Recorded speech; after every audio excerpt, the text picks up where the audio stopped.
ઝારખંડમાં યોજાયેલી જેપીએસસી અને જેએસએસસી પરીક્ષાઓમાં સામે આવેલી અનિયમિતતા અને ગેરરીતિઓ સામે અખિલ ભારતીય વિદ્યાર્થી પરિષદ અને સ્થાનિક વિદ્યાર્થીઓ દ્વારા શાંતિપૂર્ણ પ્રદર્શન કરવામાં આવી રહ્યું હતું।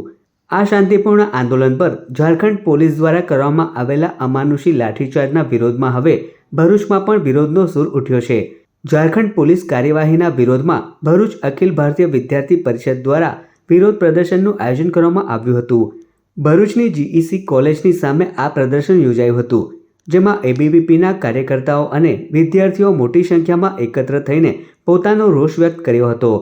આ મુદ્દે એબીવીપી ભરૂચ દ્વારા તમામ વિદ્યાર્થીઓને આ ન્યાયિક લડતમાં જોડાવા માટે અપીલ કરવામાં આવી હતી। 13 તારીખના દિવસે ભરૂચ નગરમાં વિદ્યાર્થી સંગઠન દ્વારા શાંતિપૂર્વક વિરોધ પ્રદર્શન કરવામાં આવી રહ્યો છે, જેનું મુખ્ય કારણ એ છે કે ઝારખંડ રાંચીમાં વિદ્યાર્થીઓ જ્યારે પેપર લીક મુદ્દે શાંતિપૂર્વક વિરોધ પ્રદર્શન કરી રહ્યા હતા ત્યારે તેમને પર લાઠીચાર્જ તથા વોટર કેનનનો ઉપયોગ કરવામાં આવ્યો, જેના લીધે આખા ઝારખંડમાંથી વિદ્યાર્થીઓ જ્યારે વિધાનસભા પર પહોંચ્યા ત્યારે તેમને રસ્તામાંથી જ ચિહ્નિત બસોમાંથી ગિરફતારી કરવામાં આવી, જેના લઈને આખા દેશમાં વિરોધ પ્રદર્શન કરવામાં આવી રહ્યું છે। આજરોજ વિદ્યાર્થી સંગઠન ભરૂચ નગરમાં વિરોધ પ્રદર્શન કરી રહ્યા છીએ।